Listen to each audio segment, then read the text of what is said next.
Assalamualaikum warahmatullahi wabarakatuh. Salam sejahtera untuk kita semua. Halo semuanya, perkenalkan saya Agus Faturrahman, peserta Latsar CPNS 2021, Angkatan 26, Kelompok 1 Indeha 01. Di video kali ini, saya akan mempresentasikan sintesa agenda 3 dan personal branding. Tanpa banyak basa-basi, langsung saja kita ke TKP. Sintesa agenda 3 ada 3 hal yang dibahas.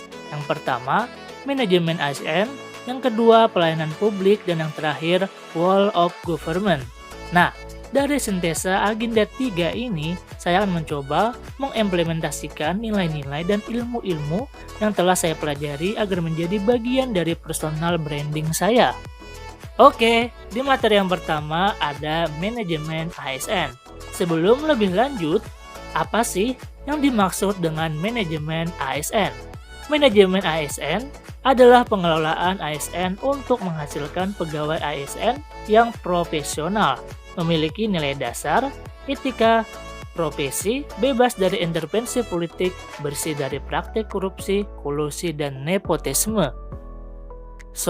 Setelah mengetahui apa itu manajemen ASN, penting bagi kita untuk mengetahui fungsi dari pegawai ASN. Yap, fungsi pegawai ASN ada 3. Yang pertama, sebagai pelaksana kebijakan publik. Yang kedua, sebagai pelayan publik. Dan yang ketiga, sebagai perekat dan pemersatu bangsa.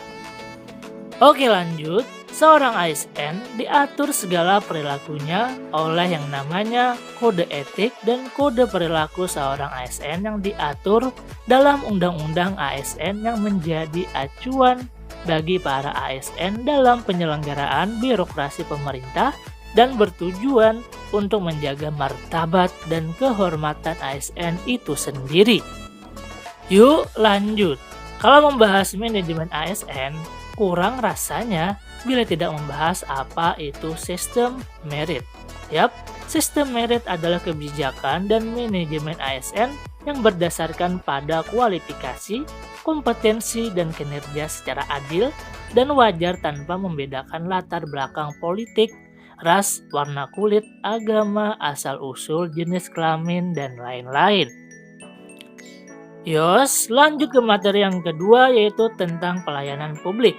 Undang-Undang Nomor 25 Tahun 2009 menyebutkan bahwa pelayanan publik merupakan kegiatan atau rangkaian kegiatan dalam rangka pemenuhan kebutuhan pelayanan sesuai dengan peraturan perundang-undangan bagi setiap warga negara dan penduduk atas barang, jasa, dan pelayanan administratif yang disediakan oleh penyelenggara pelayanan publik.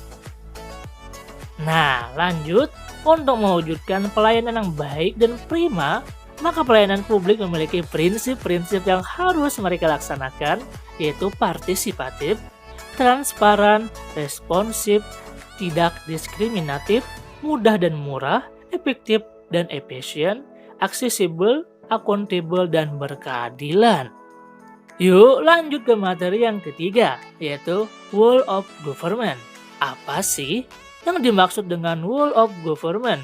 Whole of government merupakan sebuah pendekatan penyelenggaraan pemerintah yang menyatukan upaya-upaya kolaboratif pemerintahan dari keseluruhan sektor dalam ruang lingkup koordinasi yang lebih luas guna mencapai tujuan-tujuan pembangunan kegiatan, manajemen program, dan pelayanan publik.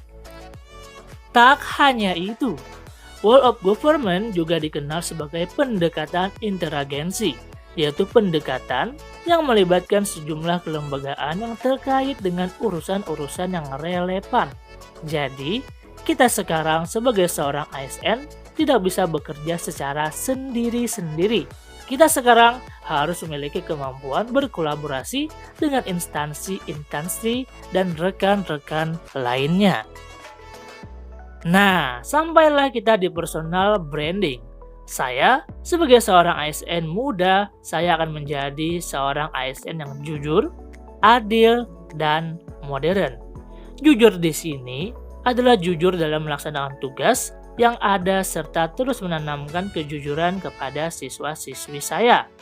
Lalu, yang dimaksud adil di sini yaitu adil dalam melaksanakan tugas dan peran, adil dalam manajemen waktu, adil sebagai seorang guru dalam bertindak menyelesaikan masalah, baik masalah akademik maupun non-akademik. Lalu, modern. Yang dimaksud modern di sini yaitu berani untuk terus mengikuti perkembangan zaman, mengupdate cara kerja agar lebih efisien dan juga lebih menarik. Tak hanya itu, sebagai seorang guru, saya juga harus dapat menjalin hubungan dekat dengan siswa dan siswi, serta rekan-rekan guru dengan baik. Apa sih pentingnya bagi seorang guru menjalin hubungan yang dekat dengan siswa-siswinya? Pentingnya adalah ketika seorang guru bisa menjalin hubungan yang baik dengan siswanya, maka siswanya akan merasa lebih nyaman dalam mengutarakan permasalahan yang ada dalam dirinya. Nah, dari situlah kita dapat mengetahui apa yang harus kita lakukan untuk memecahkan masalah siswa-siswi tersebut.